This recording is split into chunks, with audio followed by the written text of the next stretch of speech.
All right, so welcome to the first lecture of Construction Management 1 in 2013. Tonight's just going to be a short introduction to what we're going to do. The assessment items will be released this coming Friday, and there will be a separate session to talk about the assessment items. What I'll do is I'll maybe just record a smaller introductory video for you guys and talk about it some more next Monday. All right, so easy stuff.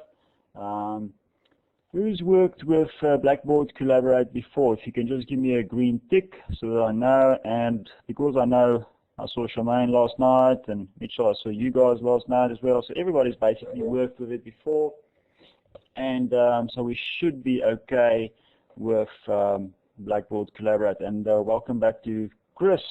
I haven't seen you for a while, not sure if you've done the audio setup yet, but yeah, well, I haven't seen you in about 2 years in a class.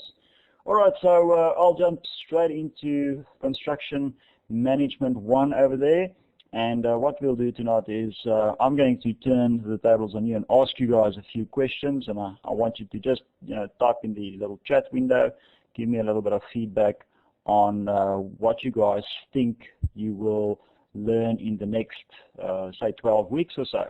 All right, so who's read through the study guide? Who's had a quick scan of the study guide for Construction Management 1? Anybody? If you give me a green tick, it means you've sort of had a look at it. If you give me a red cross, it means, nah, you haven't really had time to look at it. Doesn't matter. We do have a lot of time during the term. So everybody's had a quick look at it, so that's fine. Chris, if you can just give me a tick. Can you tell me if you can hear me okay?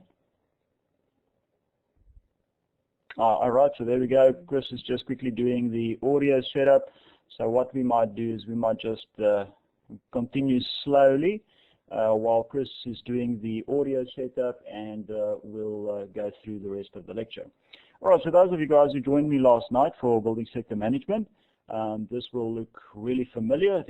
I've borrowed a few slides from last night, so you'll see some of the same information. There's my contact details. I'm located in Sydney, so if you guys are in Sydney at any point in time, please do come and knock on the door. There's a nice coffee shop just next to the campus, and obviously I always look for reasons to get out of the office. So if you are in the vicinity, come and ask me, and we'll go for lunch or a quick coffee just around the corner. All right, so the other thing that you have to remember is we like interaction. So if you just want to send an email to be social, that's also fine. Post it onto the water cooler, maybe on the BE website, or if you want to just chat general forum, I will monitor those and respond to those different forums as well. All right, so remember, try and be as social as possible in this course. It's all about learning as much as you can. And by all means, if I say something that you think, oh no, that doesn't make sense at all, give me a go and make me explain it to you better, okay? And the same from my side. If you do something that I think, oh no, that's no good, we need to look at that again, I'll do the same, and we learn from each other. All right, so our service level agreement for this year, or for this term, is basically I want you guys to please use the question and answers forum. That's going to be our main area of communication, and the goal there for me is to respond to you within 24 hours. Obviously, if it's Monday to Friday, I'll try and do it a lot quicker than 24 hours. I know you guys are all working and you have family and kids and stuff, so I'll try my best to do it quicker. On weekends, it will take a little bit longer. I'm busy with renovations at home, so I'm not always around the computer on weekends, possibly pushing a wheelbarrow outside, doing stuff like that. All right, so I see Chris, you've completed your audio setup. If you can give me a green tick just to say you can hear me, or alternatively just click on the talk button so that I know you can hear me. All right, so I can see you've clicked on the talk button. We can't hear you, so there might be something else that's hassling you. At least I know that you can hear me. All right. All right, so we'll try and sort that out a little bit later on as well.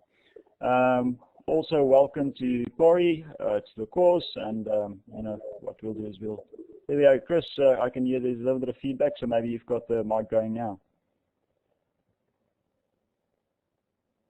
All right, never mind. We'll continue straight on with that.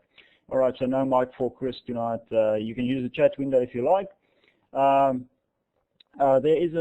There's an option if you guys need an urgent answer, and I think the urgent answers will be needed when it comes time for the submission of the assignments. You guys can do a text on my mobile phone. On the previous slide, I'll just quickly jump back there. There's my mobile number, and you can use that for emergencies. Let's call that emergencies on weekends. Obviously, don't phone me on 10 o'clock on a Sunday night because you'll be interrupting my movie or something like that. But if you do need to give me a call, no problems at all. So it's easy enough to get a hold of me. All right, so from your side, what I expect you guys to do is submit the assignments on time. Last night I also mentioned it in the other course that I'm doing this term, is I'm not too fond of the extension of time requests. In our industry, if you're tendering on a project, if you miss the tender, you miss the boat, they're not going to give you a chance to come back later on. All right, so there we go. Chris, thanks for that. No microphone tonight out west, so that's fine. Glad you can hear us. So I'll make a few promises on Chris's behalf, and you'll have to just live up with that. All right, Chris? Hope you enjoy that.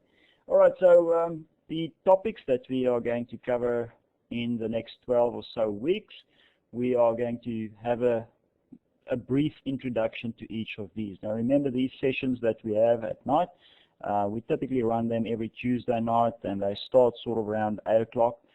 We just do not have enough time to go into a lot of detail, so I'll scratch on the surface, and if you guys have something that you specifically want to ask about, by all means, say a day or so before the lecture, just send me an email or do a post on the question answers forum and say these are the items that we specifically want you to talk about, and these are the items that we handled last week that we don't really understand.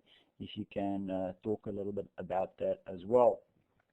So in topic number 1, introduction to the construction industry, I am going to borrow a little bit of information from building sector management as well. We're going to talk about the GDP, stuff that's happening in the industry at the moment, who the role players are, what the government is doing. You know, the change of government recently, that's definitely going to have an influence. We're going to talk a little bit about the carbon tax and the repeal or the possible repeal of that. So all of the things that's really happening in the industry, and also, you know, we're going to focus a little bit on the infrastructure industry, so mining, bridges, oil and gas, coal and gas, any of those things that's topical. We're going to have a look at those. The second topic, demand and supply of services. All right, so we're going to look at the different role players there. Basically domestic, we're going to look at commercial stuff, infrastructure again. What's the different services that we have in construction management, where is it going? We're going to look at the various construction contracts in topic number 3. So I'll talk a little bit about what we use locally, and I'll also talk a little bit about what's happening in the rest of the world. So there's quite a number of developments around the world at the moment. Australia is actually, or the Asia Pacific region has actually slowed down a little bit. So we'll talk about why we think it's slowed down. Actually, of all the regions in the world, I think our slowdown is the biggest at the moment. We're sitting at about 7% slowdown. So it's quite a bit of cash flowing out of the industry, and we want to know why. We'll also touch on estimating and tendering, different techniques. Now, those of you guys who've done construction estimating, BLCN12040, we are going to just revisit those topics, look at it, and add on top of that. Right? So it's not going to be just the same stuff. We're going to look at different techniques. We're going to look at different processes that we're going to go through, and the same with contract admin and contract management. as well as handover and completion, those end of job issues that we typically have. And I might solicit the help of a few of you guys if you're working on a big project and you want to come and share the problems or the challenges that you face. I know, Chris, you've done some really interesting stuff in your career. You know, the floor is yours. If we do have a lot of evenings available, so I'll get maybe 1 or 2 or 3 of you guys to just come and do a presentation for us so that we see what's out in the industry. All right, so those are the topics that we are basically going to cover. For no specific reason, I just put a red box around the first one. I could have just put a red box around number 5 as well, just to show you guys that I actually can put boxes around stuff. All right, so just at this point, any questions from anybody? Anything that you want to ask about, let's say, for instance, the service level agreement that we've got, maybe contacting me. So if you have a question, you can either put up your hand, just like that, using the little hand icon, or alternatively, you can use the chat window. So any questions from anybody? Red cross means that you don't have any questions, and we'll continue straight on into the first one. So thanks, Charmaine. Nothing from you, nothing from Michael. All right, doesn't look like anybody's question. All right, Corey, you've got a question. So what you can do, yep, there we go. Yeah, hi Josh. I just quickly, when are the assessments going to be available on the Moodle site, or am I just completely missing and haven't found them yet? No, they're not normally. there. Sorry, normally at the beginning of the term, I like to have a quick read through them. So, you know, as you come across the content, you know what you're looking at, and can, you know, focus more on what you need to. All right, so there we go. That's a very good question, and you just missed it. You came in just a little bit too late. The assessment items will be available this Friday. So if you, on the front there, I've added a small little note, but it's sort of hidden. But there, the assessment items will be available on the 1st of November. And what I'll do on this weekend, Corey, as well, is I'll do a small little video for you guys, just a recording on, you know, what to expect. Or what I expect from you guys, and then next Monday or next Tuesday in our session again, we'll dedicate some time to the assessment items. All right, so I can give you a rough idea of what to expect. There's going to be basically 4 assessment items like usual. So there's a group assignment in there. You guys are going to work as a group, and what I want you to do is sort of find people far away from yourself. You're going to try and do some global virtual teaming. That's going to be one of the big assignments. 2 of the assessment items will be individual, and then the 4th one will be, there's going to be a number of quizzes. Right, so it's just small quizzes, you know, maybe 10, 15 questions that you can complete every weekend or so. And that's going to be the bulk of it. It's not going to be an onerous course. I'm not going to try and catch you out. There's a little bit of work. The main thing here is teamwork. Right? So the big assignment that might be a little bit difficult for some people is going to be the teamwork one. All right. So there's the off-the-cuff intro to the assessment items. All right. So any other questions from anybody at any point? Just put up your hand. Just type in the chat box, and we'll jump right into it. All right. So what we can do is have a quick look at, I like to always add in a little picture in there. So apparently, I'm not sure if this is true, this is one of those photos that you get off the internet. You never know exactly where it's from, but this one is quite good. I was just wondering, this is a toilet with one-way glass, and the caption that I found it from said that it was actually in the middle of Houston somewhere, and I was just wondering if you guys would agree it would be really difficult to go in a setting like this. So we'll let you guys think about this one a little bit and think about it. All right. Has anybody seen this anywhere in the world? Red Cross, no. Seen similar stuff? Nothing. All right. So if you do find something that you want to share with the class at any point, just share it with us, and we'll go along with that. All right, so 6 steps in any project. This comes from our textbook. Remember, this course runs from the textbook from Kersner. Now, he's quite a funny guy as well, Harold Kersner. I've done some work with him in the late 1990s, so we sort of know each other, but he's a real good author, got a nice sense of humor, and I found this really applicable to construction work. A guy like Chris, you might also find this hilarious, but typically this is the steps that we go through when we encounter a new project. There's always, and even at the university this week, we had an opportunity to tender on some work outside of the university, and of course everybody was really enthused about the opportunity because it's something new and we get to make a few bucks and meet new people.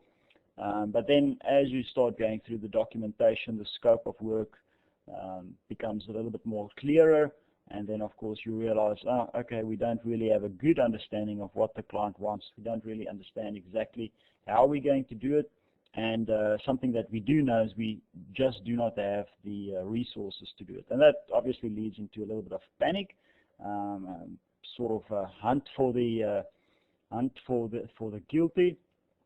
And of course, at the end of the day, when everything falls flat, the promotion of the uninvolved. And typically what we do is we promote the people that did the less, so that we don't have to work with them again in the future. All right, so we'll talk about those experiences when we talk about human resources in the construction industry as well. All right, so construction project management, this is basically what we are going to look at, is basically the executive problem solving aspect of it. How do we use our power and influence? What about negotiation powers? Can we use it to our benefit? These are the things that are the soft tools that can make your job more interesting and a little bit less challenging. It's when you work on a big project, it's not specifically about the focused technical knowledge that you've got, but it's about how well you can work with other people. That's just my experience. It's about making people go places they don't really want to go, and while they go there, enjoying themselves. So that's about selling something that nobody wants to buy. Business development and implementation. Because we are going to sit on both sides of the fence. We're going to be on the client side and we're going to be on the contractor side at the same time. A lot of facilitation, making stuff happen without having the proper resources. And then, of course, we're going to look at the tools of the trade.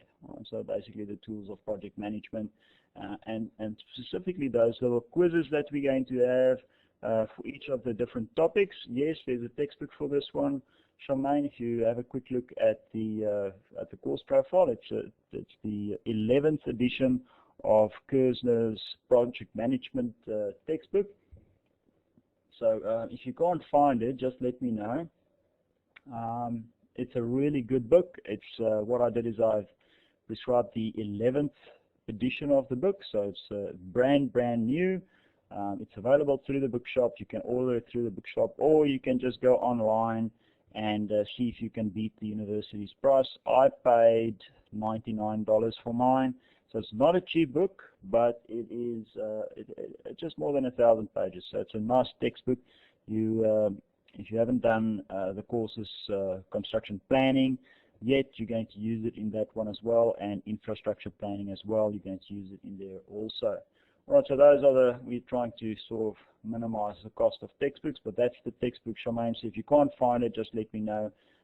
It's in the course profile, but I can send you a link on there. Who has bought the textbook? Green tick says yes, red tick says no, you haven't bought it. All right, so yep, there we go. A few people have bought the textbook. All right, can you tell me more or less what you paid for it? Anybody in the chat window? You can just give me an idea of what you guys paid for it. Then, yep, so there we go, 116. So I might have been fortunate. I got it for a little bit cheaper than that, just on 100. So, yep, 120. Yep. All right, so out of stock at the moment, though. But yeah, it's a nice textbook, and you'll use it for some time to go. All right, thanks everyone. That's good information.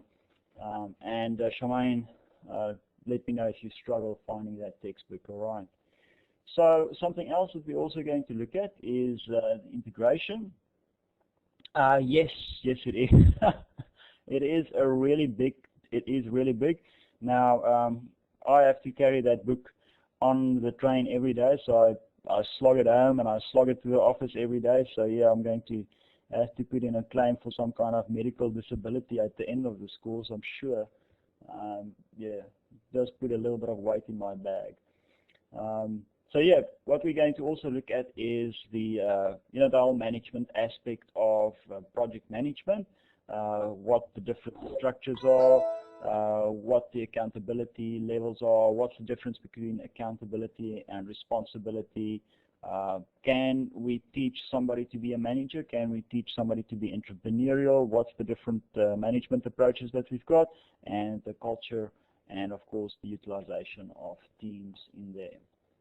All right, and what the program is aiming to do is sort of take what you've learned up to this point in time and mix it up a little bit and add some more stuff and more information into that, and get you aligned with where project management is going to go. So I use the terms loosely: construction project management, construction management. Those are intertwined, so make sure that you understand that that's the business that we're in, that's the industry that we're going to refer to. So when I talk about the construction industry, it's basically the whole built environment. It's not only limited to that. It's like working with a contract. It doesn't exclude female or male. It just sort of encompasses everything in there. All right, so a little bit of a borrow from last night's class, the project management, a short history. Now last night we spoke about these different projects that happened across the world, and I've sort of mixed them up a little bit since yesterday. So I can see Mitchell, you're having a little bit of problem there, so let's see if he get that audio right. So these are basically the sort of flagship projects that we've seen in the last couple of years. Now last night I had 2 more projects over here. Charmaine, can you guys still remember which projects we spoke about last night, the 2 that I've left out tonight? Anybody want to add to my list of major projects in the past? And you can just use the chat window to add some stuff in there. Yeah, anything that you wanna that you think we should put on the list, projects that you've read about, projects that you've worked on perhaps, local or international. Where's the big stuff happening at the moment? All right, so the Hoover Dam. So when was the Hoover Dam's really that's a really big project. Snowy River scheme. So I don't know about that one. I might have to go and Google that one. So yep. Any others? Just add them to the list, and I'll go and Google it and make sure that by next time I know exactly what it's on about. All right, so tonight I've just added a few pictures. And what you have to think about is what makes these projects quite interesting is when it occurred. All right, so this one took a number of years to complete, and you can see there it's between, nobody's exactly sure, there wasn't a real start date and end date for this one. It's sort of plus or minus, but the big thing is 6,500 k's of wall. All right, so it's still there. You can see it from space, and let's see if I can get you guys to see a photo on the screen there. Who's been to the Great Wall of China? Green tick says yes, red tick says no. Has anybody been there? All right, so Timothy, you've actually been there. Is it really as big as on the photo? Well, obviously, yep. Was it an interesting visit? That's a better question. You can use the chat window, or you can just, go for it. Yeah, no, it was pretty big, so that's all legs by the end of it. Yeah, all right. So it's still one of the things that I have to go and see. on my to-do list, or let's call it the bucket list, because I am getting older. These things happen, and typically as you get older you also lose hair, but we'll talk about that another time. So yeah, you can see this from space, and there's just an indication of this. Now, if you were the project manager on this project, this would have been a real interesting approach that you had to take. Just think about the environmental aspects.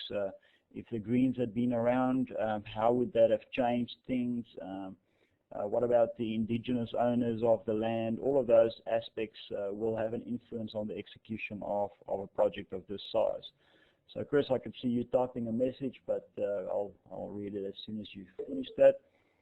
Yeah, I mean, just for cost, that's a good question. I would have, I don't think I want to venture a guess on how much it would cost, or how you would even go around calculating the cost. Maybe that could be a project for our assignment, and seeing that we are going to look at the tendering and estimating as well. Perhaps we can use that as a starting point for our global virtual team scenario. All right, so that's a good idea.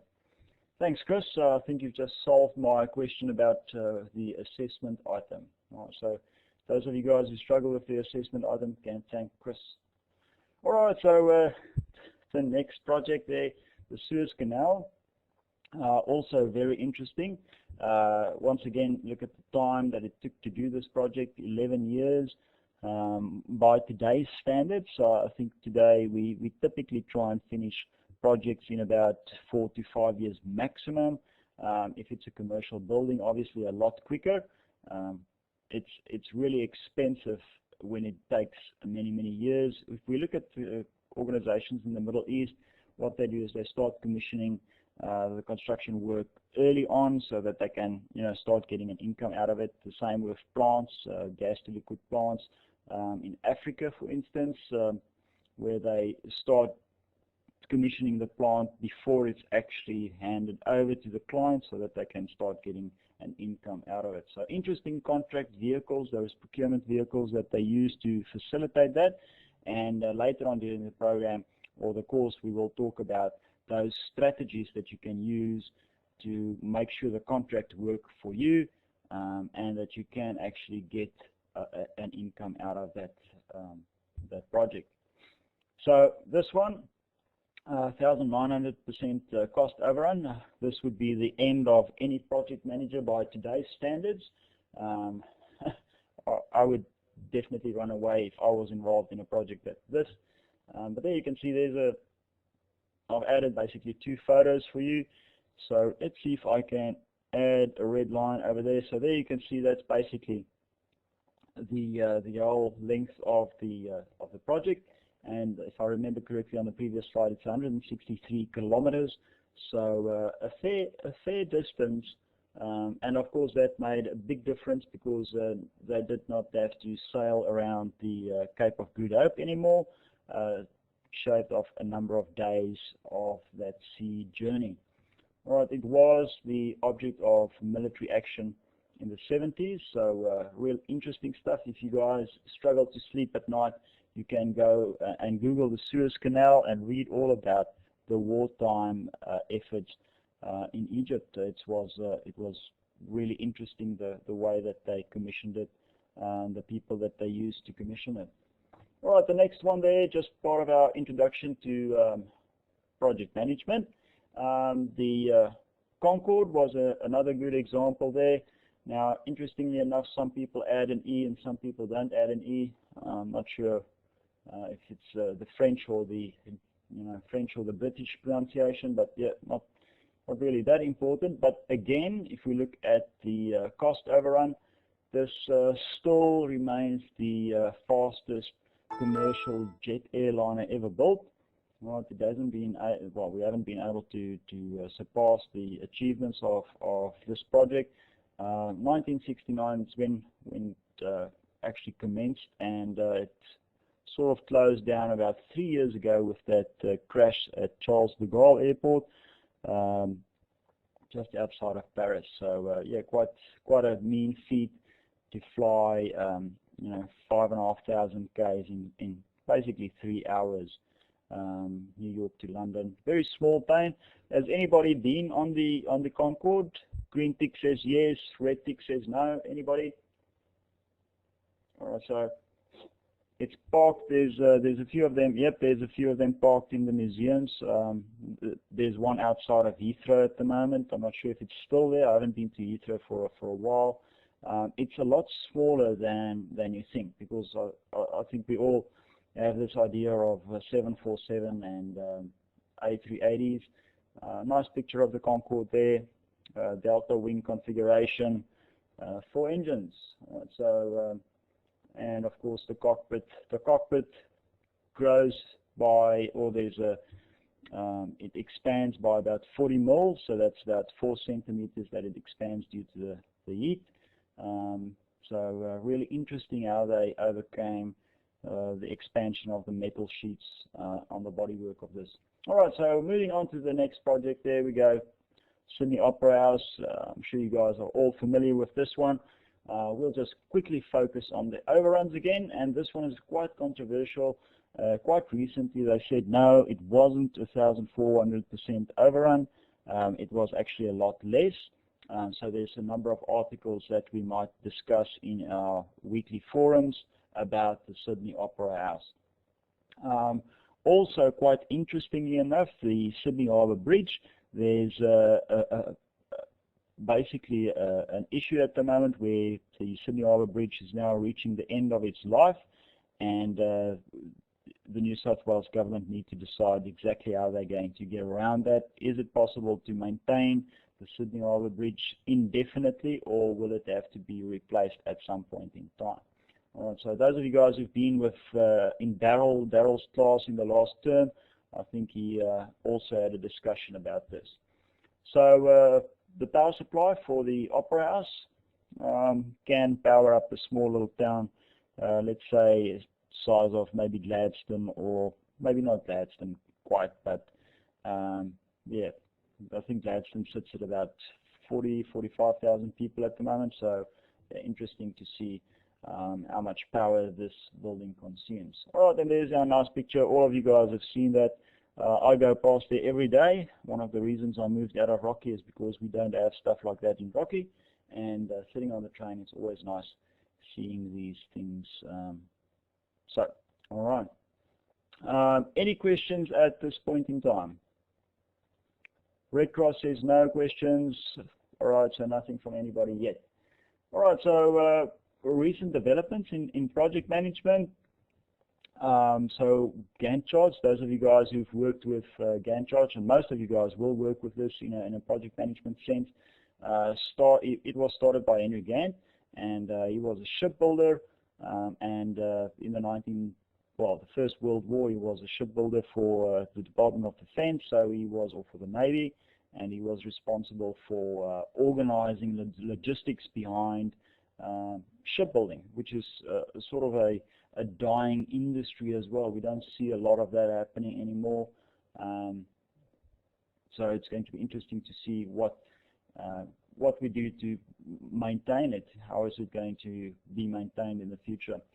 And then, of course, that led on to work breakdown structures. We'll talk briefly about those in the program as well. That you've seen that in construction planning, in other projects as well, in other courses as well. In 1950, the space race triggered quite a number of developments. So DARPA was a state organization funded by the Congress, the U.S. Congress, and they were responsible for missile development and deployment of defense systems and strategic defenses. So interesting stuff comes out of the Navy, defense-orientated military. Wartime is a great stimulant for development of new techniques. Critical path method, everybody should be familiar with that. And then of the program evaluation and review technique, PERT, more of a little bit of a statistical program there. We'll touch on those different types of approaches briefly in the program. So there's a few more slides or a few more lines of information on the on where the CPM started, for instance. So basically, 1959 it was coined. It might have existed before then. I'm sure it existed before then, but it was officially coined in 1959. Right. So we'll talk about these as we go along in the program. These are funky terms that you can use at cocktail parties to impress your fellow colleagues and bosses in the next couple of weeks. If we look at the professional project management organizations, me being from South Africa, I sort of opened up with a small little line there of Project Management South Africa, very small organization in terms of global standards. If we look at the big one there, and this, I would say, I would venture that PMI would be the biggest project management organization in the world at the moment. So you can see there they've just hit the 200,000 member mark about maybe 3 months ago. They've got about 125,000 PMPs. Is anybody in the class certified as a project management professional, a PMP? Anybody? Red Cross says no. So I looked at it briefly when I was still a student, and yep. All right, so I'll take away the crosses. Is anybody interested in doing a PMP, a project management professional qualification? Green tick says yes.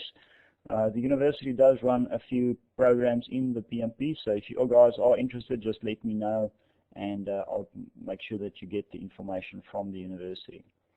If we look at the Australian context, so there's Australia, we also have the Australian Institute of Project Management. I'm not a member of the Australian Project Management Institute at the moment, but it is an organization that is out there. Looking abroad towards Europe, you can see there's about 20,000 people in Europe, which is a very small number in comparison to, for instance, the States. Right? So even though the PMI is an international organization, most of their members are state-bound. Right? So in the US, interesting that you can do a lot of stuff in the States. With 305 million people, it sort of makes sense that that's where the bulk of the people are. The aspects of project management that we are going to cover, basically, it's going to just touch on each of these as well. These are the 9 knowledge areas of project management. So scope management, time, cost, and procurement, and we'll go through the whole list of those. And of course, each of them have separate sections. So we'll briefly touch on each of these. You will definitely have seen some of this stuff before. If you are familiar with the project management body of knowledge, the PMBOK, this is a diagram made up from the 9 knowledge areas of the PMBOK. The new version has been released, but the knowledge areas has remained the same, so the information is still current. So we'll touch on these things as well as we go along. If we look at what's happening in Australia with the construction industry, we can see that there is even though we're in the 34th or 35th month of contraction of the industry, there is a slight growth. All right, so you can see there that there is a little bit of money being spent. If we look over there, these cycles run around about 8 years or so. So you can see there's a cycle that repeats over there, and there's a cycle that repeats over there. If you look at the conjuncture of those lines, you can see that there's a little bit of a dip, and like I said last night, in building sector management, the construction industry lags behind the rest of the economy. So typically we'll lag about 8 to 18 months behind the rest of the economy. So if something happens that's it's really influencing or impacting the industry, we'll see an effect down the line. The effect is much quicker downline than upstream. All right, so if there's something bad happening, the industry will react a lot quicker, and we'll notice the change a lot quicker. If something good happens, it takes longer for that good impact to actually push through to the industry. All right, so something that we are going to monitor in the next, say, 12 weeks or so is the impact of the new government. All right, so they've been in power now for 50 days or so, which isn't a lot, but by the end of the term, we might be able to be in a position to say, yeah, can we notice a change in the industry? Is there a little bit more confidence? Is there less confidence? Is there more exposure? What's happening? What's happening with employment, right, or unemployment, specifically in our industry? All right, so I'll share a few slides from last night's lecture as well, which is interesting. In this course, we're also going to look at the history and the movement in the construction industry. So this comes from the Australian Bureau of Statistics, and the catalog number for this table is 1350. So those of you guys who are going to be looking at this, one of the assignment questions will also ask questions about the statistics and the performance of the market or of the industry. And you can see there I've sort of identified the ones that compete with us. Construction is relatively small. It represents about 7% of the GDP. I shouldn't say small, it's a fair chunk of business that we do. It's definitely noticeable in terms of the greater scheme of things, and perhaps the government isn't giving enough attention to it. Something that I do feel the industry is lacking is the professional organizations are not doing enough. All right, so we don't get enough benefit from our professional organizations. I'm a member of the AIB, and I must say I'm sometimes really disappointed to see the lack of action. It's a really politically loaded organization that doesn't achieve a lot. So we have to ask questions, why do we have these organizations if they don't achieve a lot? So we can see there's the movement in the construction industry. Big change there, well, not a big one. There's our decline, about 0.2 for the period 2008-2009, and the reason for that might be, of course, our global financial crisis. Now, if we look at manufacturing, they took it a lot harder than what we did. And the reason for that is, industries like automotive, car manufacturing, those guys, they tend to feel stuff a lot quicker and more abruptly than what we do in the construction industry. Ford and Holden, good examples of manufacturing industries in the automotive sector that's recently seen a relatively harsh or aggressive decline. When we look at the construction work done, this is for 2011.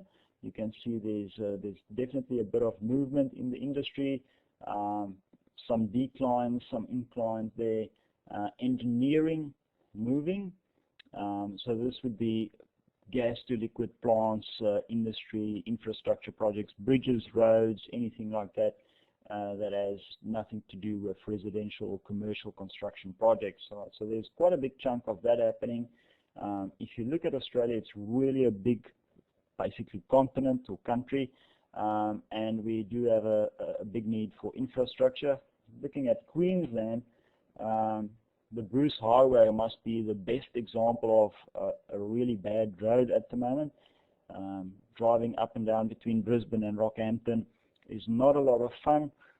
I think there's possibly not another stretch in the country with more road works at the moment. We did that trip about a week and a half ago. Took just on 11 hours to complete 700k, so it was not fun at all. Some interesting figures on this slide. You guys can analyze it a little bit later. We won't spend too much time on it. In next week's section, we'll definitely... Yeah, that's right. I'm not sure exactly why we call it the highway as well. A highway, in my instance, is there's no traffic lights. It doesn't go through towns. It's just, all the way double lane. That's a nice definition for a highway. But then again, we have to realize that Queensland is a big state. I don't think there's enough people paying tax or enough people contributing to actually, get a nice road built. It's such a big, long stretch. So maybe that's the reason why stuff isn't happening the way it should. So if we look at the sector analysis for the construction industry, you can see there's a big chunk of stuff happening in terms of residential. Residential stuff is basically dominated by the private sector. So this would be first homeowners, trusts, anything like that that's investing in residential construction. The public sector, this might be the government investing in housing schemes, the corporate social responsibility type aspects. Centrelink will be in that 11% as well. Once again, non-residential, you can see as well, private sector, lots and lots of money. What we see at the moment is quite a bit of influx from foreign capital.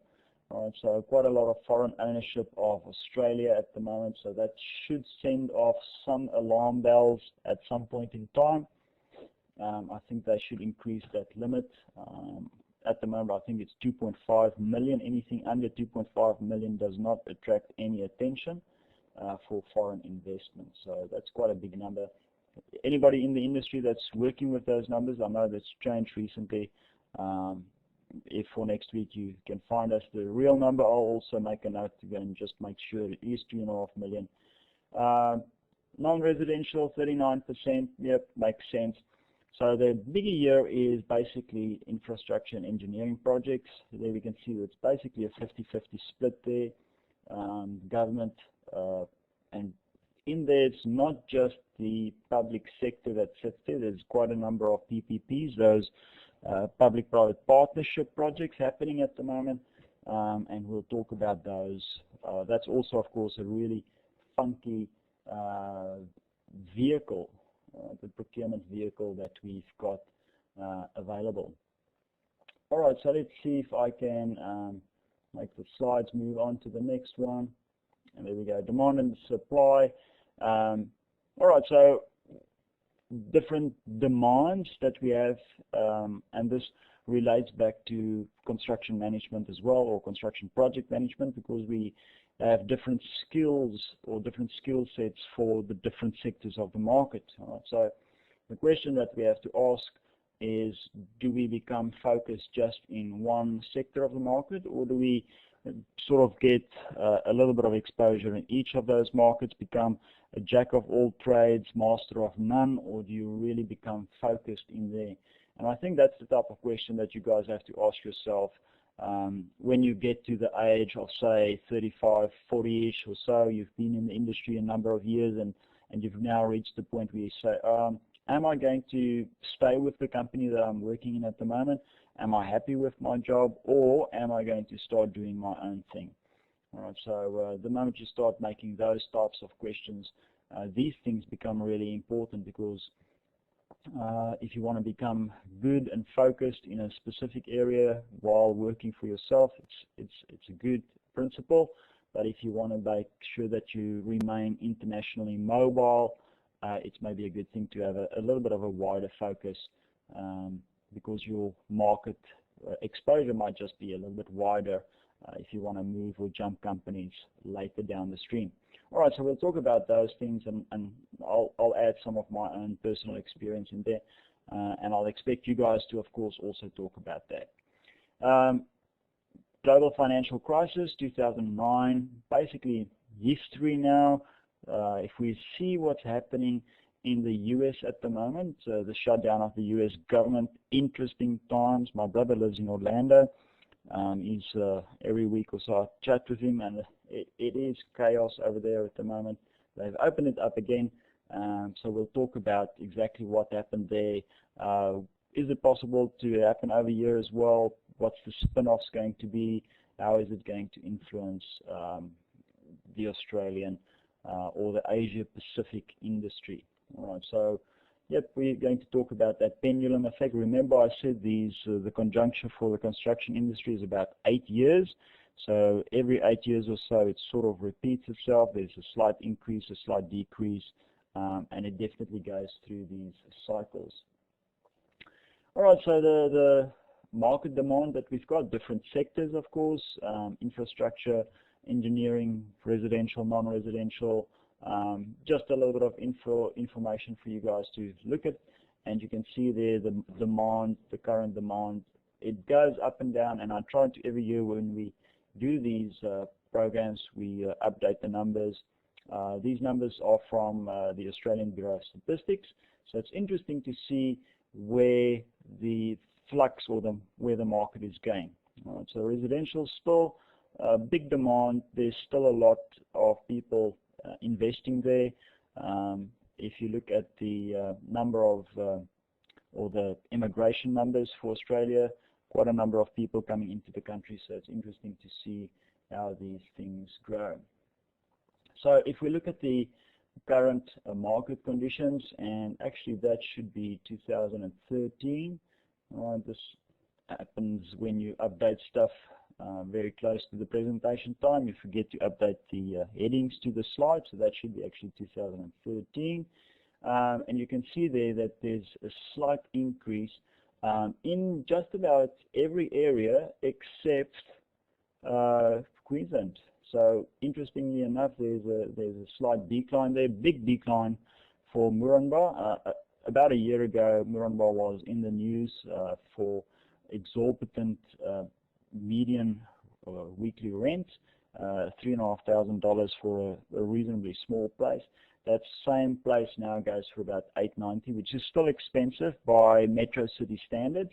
In Sydney, we also pay, well, I've now bought a property here in Sydney, so property prices are really expensive. It is starting to move again in Sydney. Also, I think in New South Wales than in Victoria or Queensland, any of the other states. I'm not sure why. Maybe it's just because we have the Opera House and the bridge. All right, so I'll leave that to you guys to decide why. Chris, I see you typing a message, so I'll wait for that to happen. So September prices, median house prices, there's a little bit of information for you. You can see there.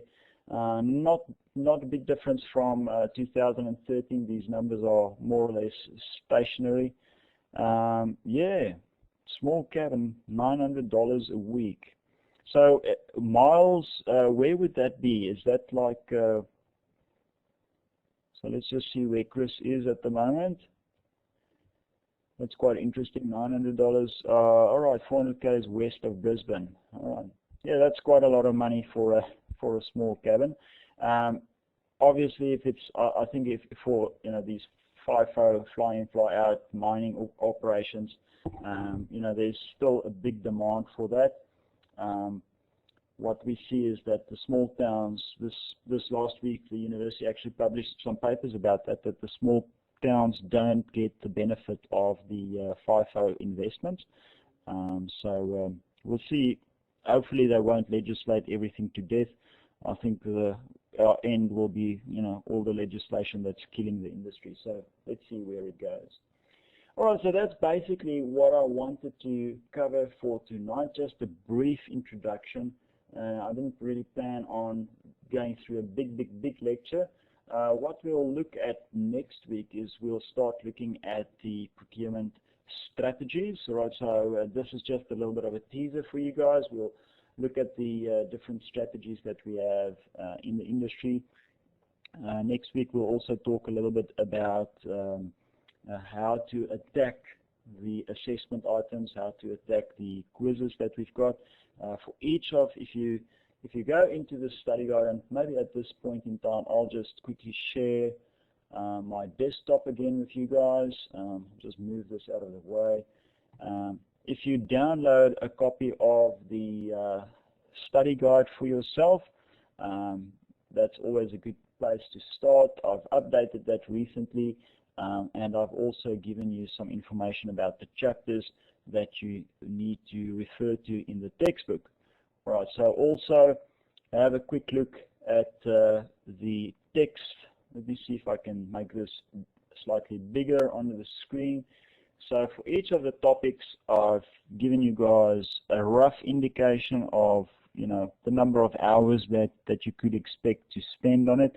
Now, remember the indication there, even though it says 12 to 24 hours, that's for somebody that reads reasonably slow, that drinks a lot of coffee and goes to the toilet quite often. All right, if you're really focused, you can easily half that time and go through those chapters in the textbook. So if you see that I've highlighted a specific chapter for you, that means that I would expect you to be able to answer a few quiz questions for that chapter. All right, so we're not going to cover the whole textbook. I think there's about 22 or 25 different chapters in there. We cover about 15 or so of them in this course, and so I will expect you guys to sort of read through it, make sure that you've got a good feeling for it, and when the time comes to do the quizzes, you will have a number of goes for that. All right, so basically that's what I wanted to do tonight. Any questions from anybody at this point in time? No questions from you guys. All right, so what I'll do is I'll clear the panel. I'll clear it again. And just a quick question: do you prefer to do a quiz instead of, let's say, for instance, a weekly forum post?